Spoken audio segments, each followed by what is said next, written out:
And welcome to the last podcast ever, Of all time. of all time. If the Mayans are right, this will be going out after we're long dead, and the human race is extinct.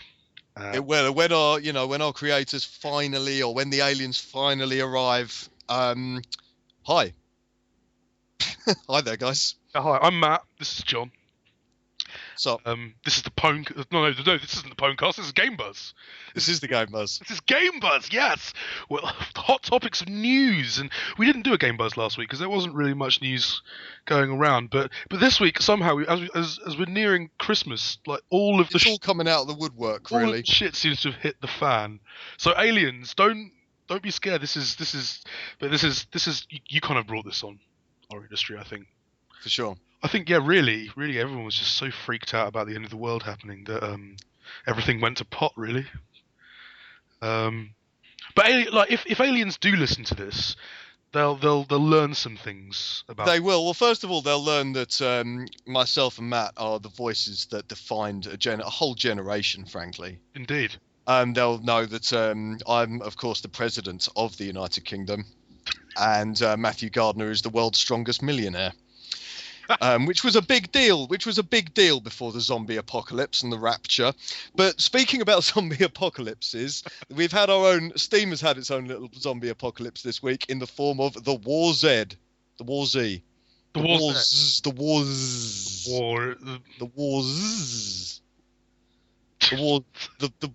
war. bees. Yeah, the war. What are we going to do? Z or Z? The War of Sleeps. Yeah, oh man, sleep would be good. But Christmas is coming. Boxing Day is so close. I can almost think taste it. As Brits, we should do WarZ. Okay, WarZ. Let's go. Let's do WarZ. Let's get on with this. Sounds a little bit get on with this funky. and do Anyway, yeah. There was some controversy, wasn't there? There's some fairly big controversy at the time of writing. Steam have actually removed the WarZ from their listing. They've kept the listing up. They've removed the option to buy it because of allegations of basically massive, flagrant false advertising. Which, yeah, it's whether or not it's false advertising or whether or not it's very, very, very cynically written marketing speak. I'm not quite sure yet, because there was a promise saying up to 100 players per game server, which actually was capped at 50, but is technically correct because it says up to 100. So I suppose 50 that's kind of right. But yeah, there were lots of these very cynical, very shady, very frankly embarrassing sort of actually very big promises that were made that aren't actually present in the game. The game itself isn't ready. The game itself is basically akin to a playable alpha. It's called the Foundation. It's called like the Foundation Edition, which means that it's not ready. But the creators have said, "Oh well, no game's ready, so we just released it anyway. No online game's ever ready. We just we put it out, or patch it, whatever." And yeah, it's all been a bit of a mess. And Valve have taken what is actually a fairly unprecedented step of not just removing it, but instantly giving players full refunds if they want. It's interesting that's Valve doing it, because there's been this interview with the developers over on GameSpy that's just completely unapologetic. It's bonkers. I've reading that interview. I honestly, I had to pinch myself to think that I wasn't dreaming. Literally, you're right. There's no apologies. There's just, look, we are very sorry that you are so stupid that you misunderstood what we wrote.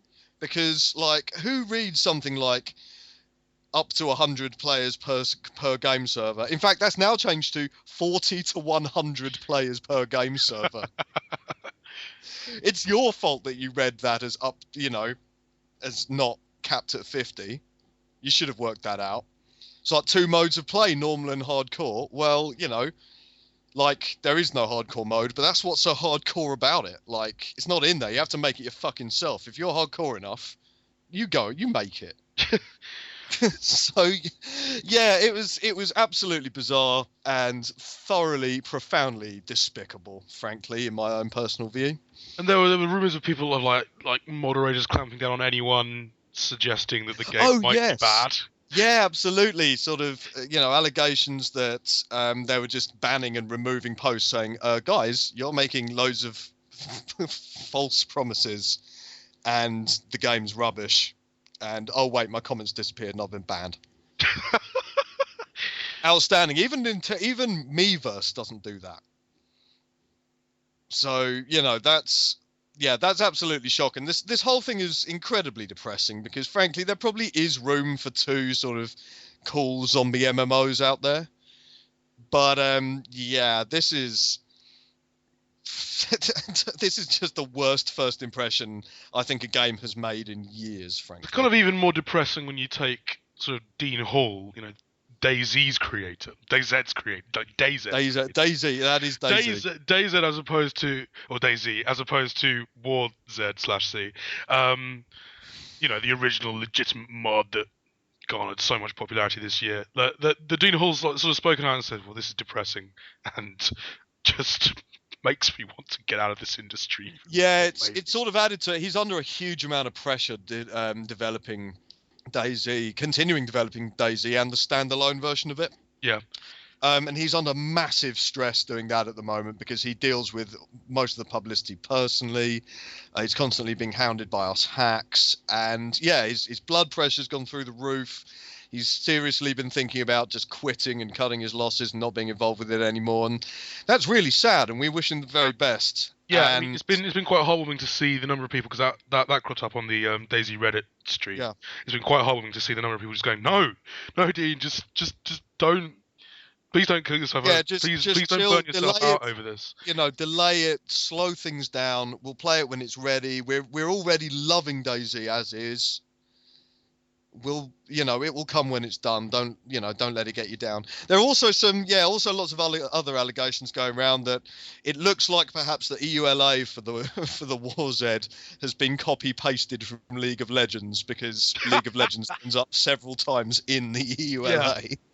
And also that some of the promotional images and artwork were ripped wholesale off Walking Dead, the television series.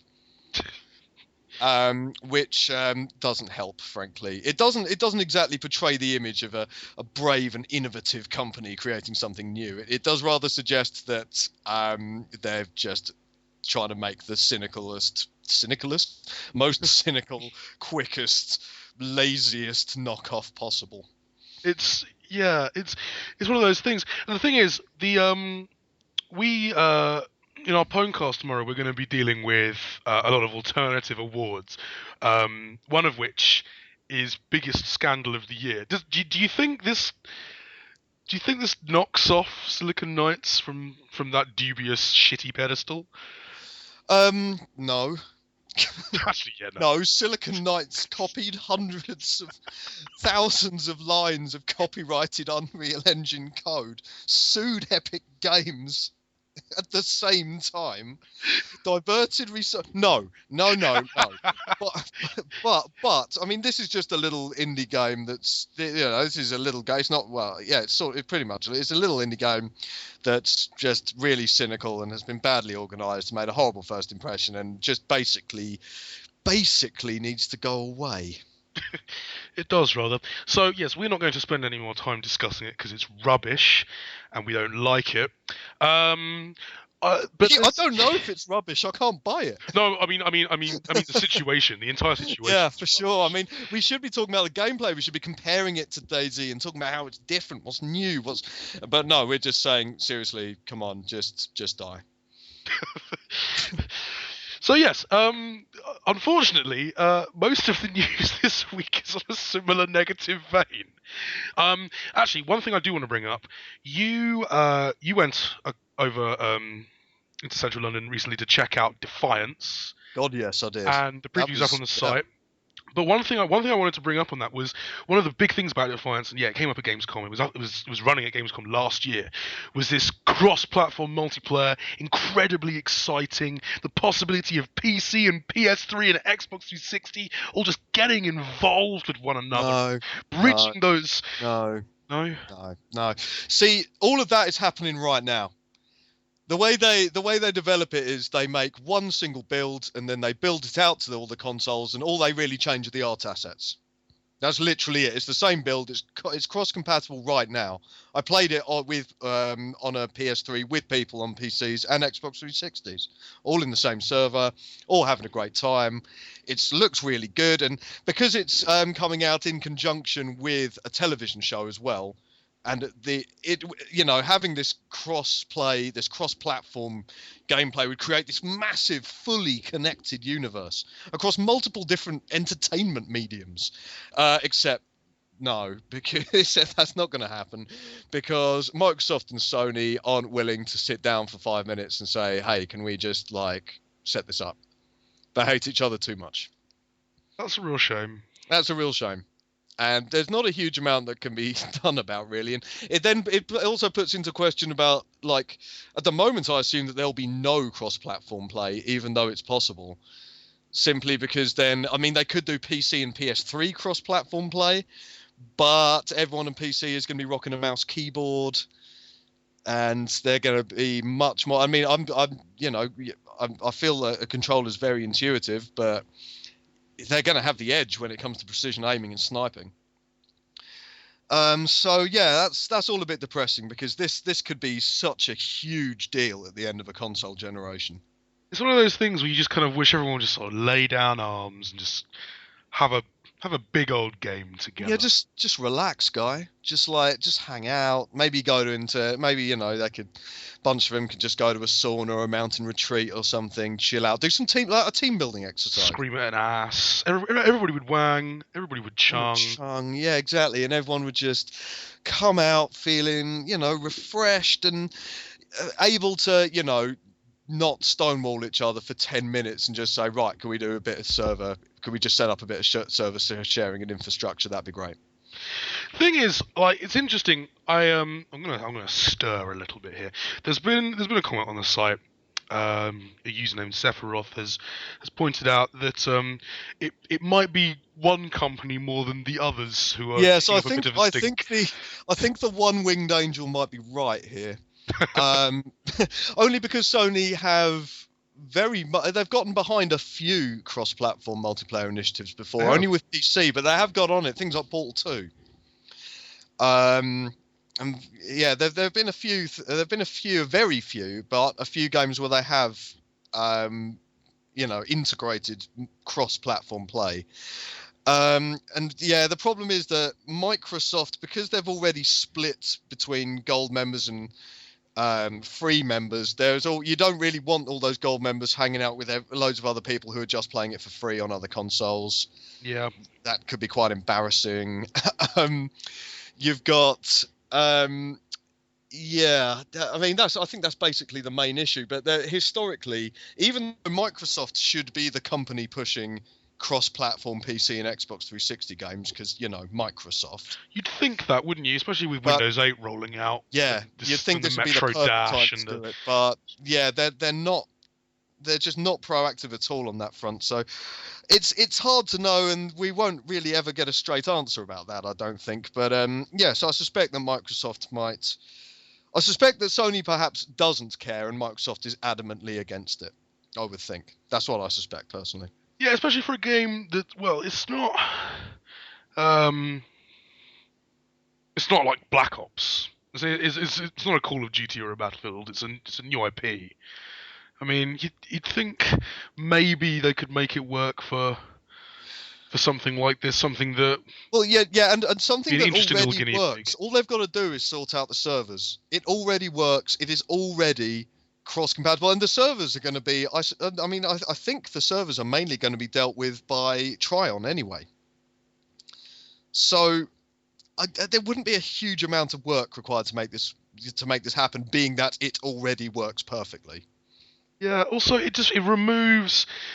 It just removes barriers. I mean, it's not an exclusive, so you don't have to worry about that. I don't know if anyone's getting sort of exclusive material at all, so you don't have to worry about that. It's one build. having said that, one source, I guess I'm going to have to call him a source close to the project, or her, A source close to the project because they wanted to remain anonymous, but they did suggest that they had a sort of idea of creating sort of big PvP battles against between PS3 and Xbox 360 owners. That would be lovely. It would be good for microtransactions. Yes. Yeah, I'm not sure. I mean, the whole point though of Defiance, really, I mean, the PvP is in there and it's very strong and very enjoyable, but it's a cooperative game. Yeah. It's all about the cooperative element. So actually, this would be a great way to foster some community. And you know what? It benefits both companies because if you make if people make a bunch of friends on another console, they'll might buy into that console to keep playing with them on other games. You never know. It cuts both ways. But it could be a lot of fun. And it's a sort of matter of perspective, isn't it? It's kind of like everyone's looking at it as a really shit thing, but it could actually, be a really good thing for everyone as well. So instead of being an everybody loses, it could be an everybody wins. Yeah, and Microsoft have never been particularly never forward-thinking. Exactly. So yes, more depressing things there. More depressing things over at THQ. Actually, I'll say that. The opposite. It's, or in fact, exactly the opposite. They've managed to. What they've done is they're filed for bankruptcy. Boo! But on the plus side, they're going to have all their assets and all their games and all their branding sold to a sort of private investment company who are going to be bidding on are going to be bidding on all the games. And this will mean that all of the games and all of the studios and all of the developers are safe. Yay! Which is good. That's the bit we care about. So long as this all comes together and so long as this all works and so long as they pull this off, we are going to get Company of Heroes 2, Metro Last Light, and South Park The Stick of Truth, and THQ will persist in some form as well. So that's actually quite a bit of a win, actually. So it's a massive win, basically. They're saying this Brian Farrell and sort of Jason Rubin, the CEO and president, have described it as a sort of next step for THQ, which admittedly is business speak because they've declared bankruptcy, but it's a next step because we have no money. And debts estimated / rumored to be in the $200 million region. It's better than, well, I suppose it's better than sort of slipping into administration and people just losing jobs left, right, and centre. Yeah, agreed. This is sort of like proactive bankruptcy. Proactive bankruptcy. Like, this is the most proactive bankruptcy I've ever seen. Like, literally just now, new screenshots for Company of Heroes 2 have dropped into my inbox. It's not. Yep. It's just dropped in there. The developers aren't affected at all. The studios aren't affected. They're going to keep making great games. They're not going to lose their jobs. We're going to get to play the games. This is actually a big win. Yeah, I mean, the crucially operative sentence: THQ does not intend to reduce its workforce as a result of the filing. Brilliant. Yep. That's wonderful. That's really good news. Pending customary court approval, but hopefully that should be fine. Yeah, it should be. And this is good because we didn't want to see THQ sort of flicker and die. That is absolutely, like, no one wants to see that. And for a publisher that's been consistently interesting, and admittedly fairly risky, but often creatively as well. In a sort of in an admirable sense, and there are games there that we really, really do want to see the light of day, like all three of those: Company of Heroes 2, Metro Last Light, South Park. I need South Park: The Stick of Truth in my life. I need it medically, and you're gonna get it. Hooray! So 3 cheers for you can do your own cheers for bankruptcy, but we're cheering bankruptcy. Hooray for bankruptcy! That's lovely. So yeah, it's good to see THQ proactively defining their own future for the time being. Another company that's sort of seeking that has sought to do that, and there was a little announcement that they were coming back a few weeks ago, and now Black Isle have resurfaced, or rather a company, like the company called the Ghost. Black Yes, Isle. the Ghost of Black Isle future, I guess. The Ghost of Black Isle yet to come, I suppose, has turned up. The logo has turned up in front of the company seeking crowdfunding for a pitch about a prototype for maybe a game. Yeah, for at the moment, maybe a studio. It's a very awkward, very clunky, and I'm gonna have to lay it on the line here. Absolutely awful pitch.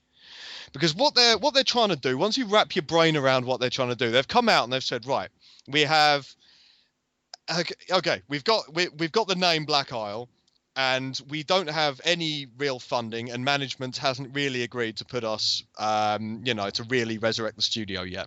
We've got a tiny skeleton crew of people who've currently signed on, including one of the developers of Fallout, which is good. Do we have to beep that out? No, we don't have to bleep that out. We'll get onto that. Yeah, we'll get onto that video, that terrible video, in a minute.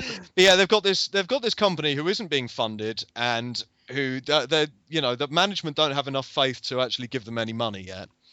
And so what they're doing is saying, okay, so what we want you to do, you gamers, okay, because you love Black Isle and you'll pay money at anything that has the words Black Isle on it, is we want you to give us your money, and for that, okay, we will give you fuck all.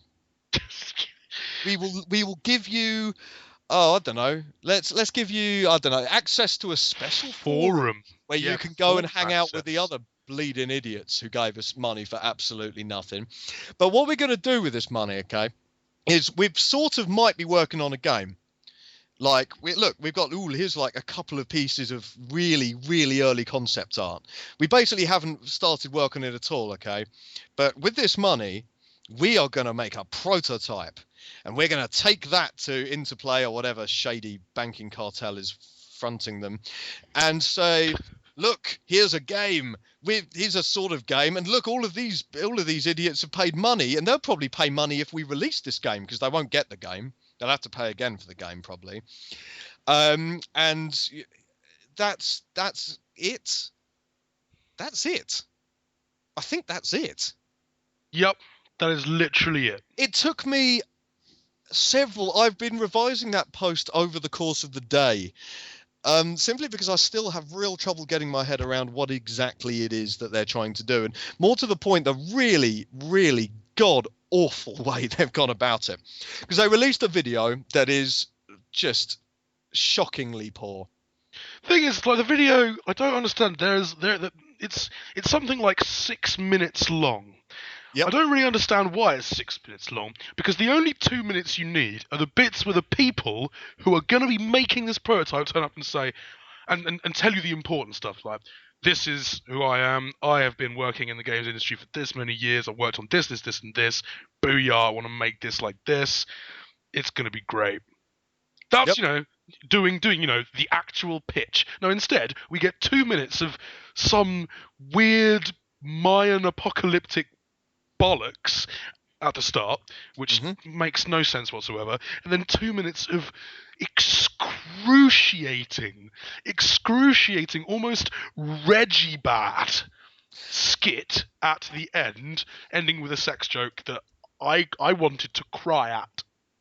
Yeah, I almost ended up lobotomizing myself with like my Unreal Tournament 2004 disc, because seriously, I wanted to scoop out the inside of my skull, frankly, after watching that thing. And it was confusing. It was so confusing. Really with confusing. The whole Mayan apocalypse thing. You've got to make Kickstarters. Well, this isn't a Kickstarter as well. That's the other thing. You can't. They're not saying if we reach a certain target, we'll take all the money. They're saying pay up front, you fucking idiots. Yep, it's just give us money. Give us money. It's literally all they're saying is give us money and we'll.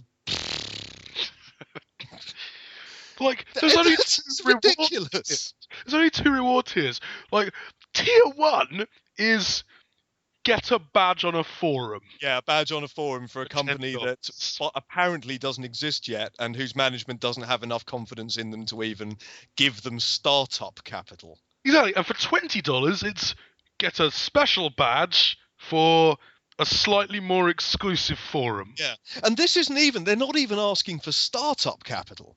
You see, if these guys had got on Kickstarter and said, look, we're so early in development, but we're the guys from Black Isle, We need the money to create a game, and this will be startup capital for us as well. I could have got behind that, but instead it's we're going to be giving, you got to give us the money, and all the money will be spent on is making a pitch that then might get us the money. Yeah, it's not like some developers have banded together and said, okay, we want to make a game. Here's how we want to do it.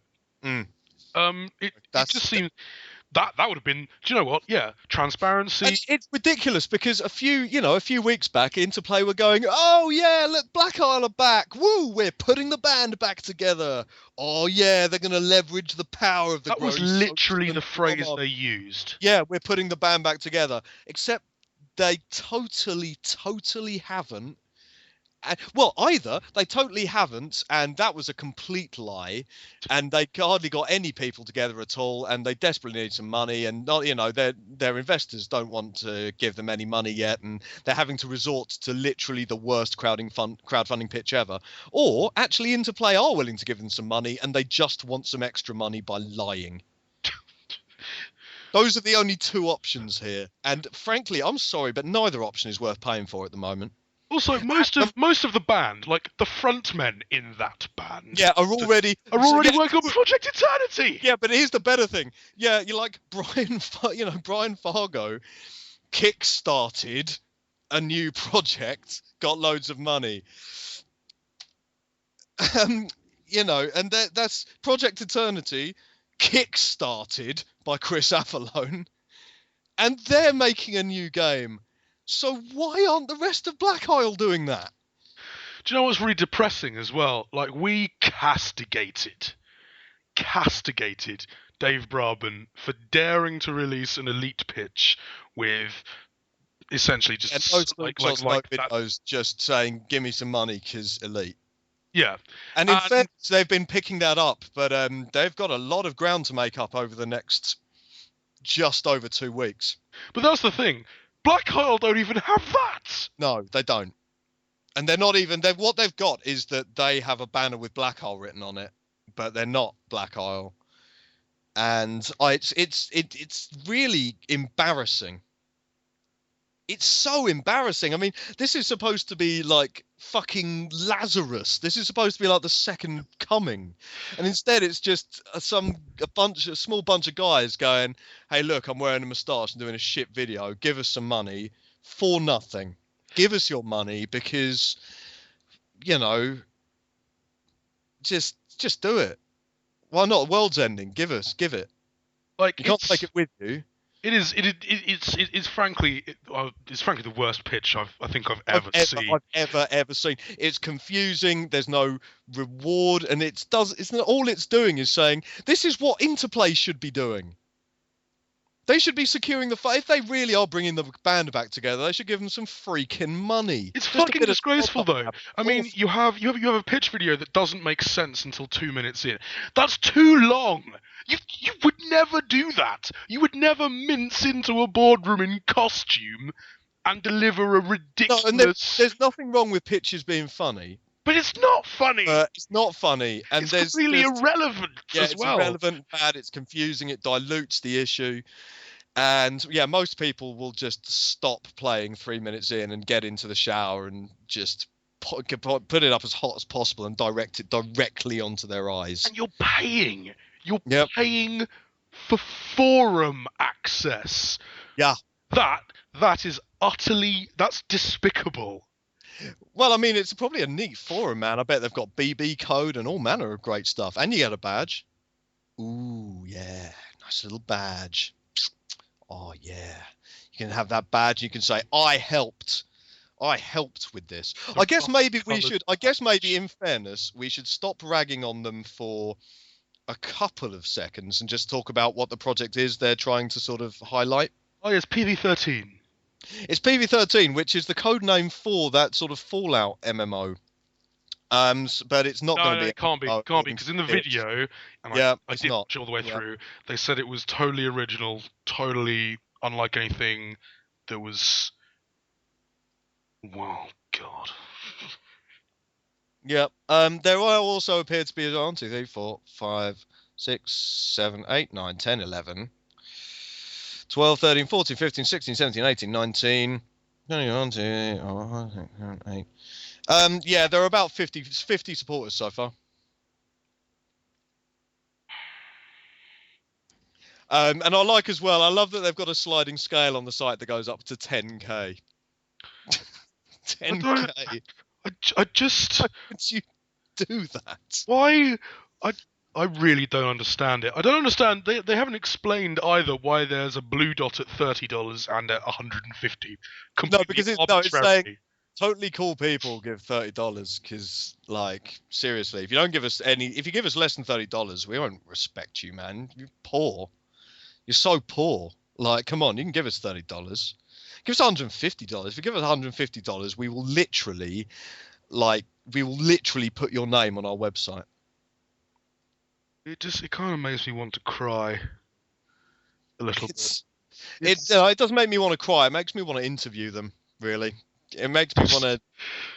It makes me want to just kind of grab them by the lapels and. What were you thinking? What are you doing?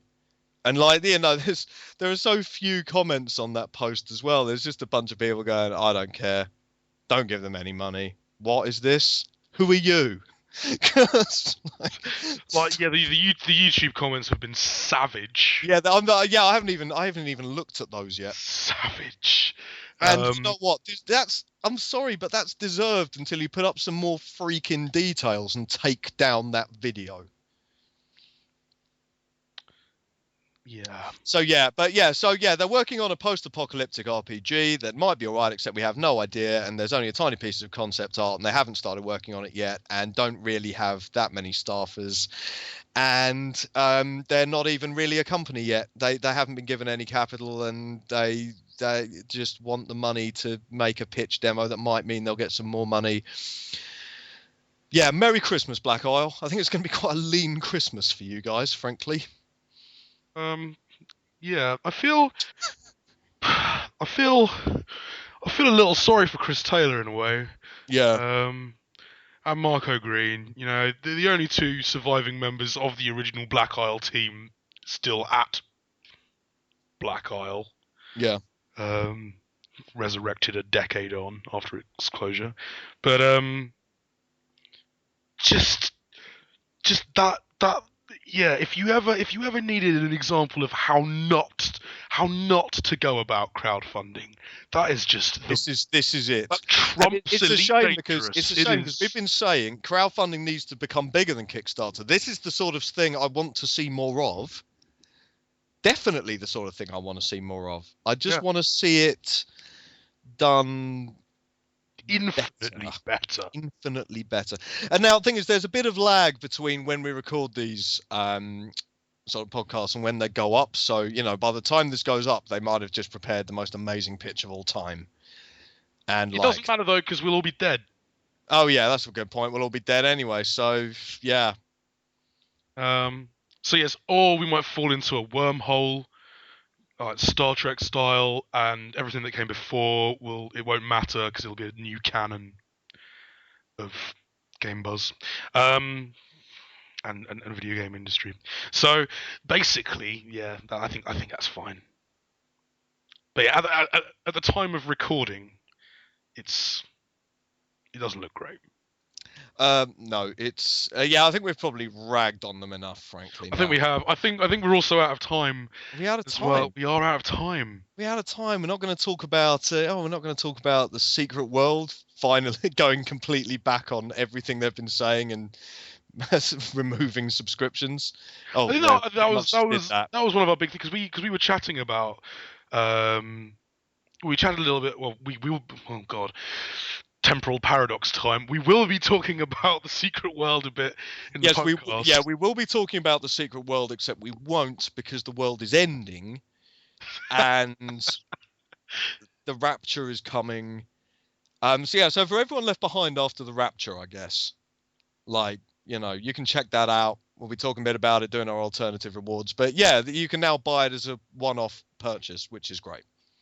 That is great because you look at NCSoft's success with, or NCSoft and ArenaNet's success with Guild Wars. Yep.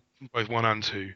And the thing is, like it was the Secret World, and we will be talking about this more tomorrow if you're still alive. Great world, archaic structure in terms of pricing. And the thing is, they saw it happen with the Old Republic. Like, you had a guinea pig, a massive guinea pig with an enormous, enormous franchise name attached to it, just slip inexorably into free to play, where it's actually been revitalized to a certain extent. Sort of, except that they Sort did that really badly. Yes, they did. Awfully. They're working that out though, so that's fine. That's good. But Funcom just didn't seem to. They didn't learn as much from that as we might have hoped. No, but now it's a one-off purchase, and that's great. That's great. That is great. Frankly, that's great. It's a really nice world they've done there. And I guess finally, what is the Phantom Pain? Let us know in the comments. Basically. It's Solid 5 though, isn't it? It's Metal Gear Solid 5 or it's Metal Gear Solid Vita is the other big one at the moment. So yeah, it could be either of those, or it could be or it could just be something else for Ground Zeroes. It could be a dream sequence out of Ground Zeroes. But all we know is it's something Kojima related for so many reasons you already know. So let us know which one you think is most likely, and we'll we'll have a good read of those on Boxing Day. Indeed. So yeah, Merry Christmas, folks. Merry Apocalypse as well, just to cover all our bases. Yeah, good luck, everyone. No, sorry. Well, we've got to do this properly, haven't we? Like, it's not just Christmas. It's Merry. It doesn't matter. The world is if anyone's listening to this, it's going to be tiny little clans of survivors grubbing about for tinned foods in the ruins of civilization. I don't think they're actually going to mind too much about political correctness, to be honest. So happy Hanukkah, everyone! Yes. Happy Hanukkah, boys and girls. Ho ho ho. Yes. Bye bye. Goodbye.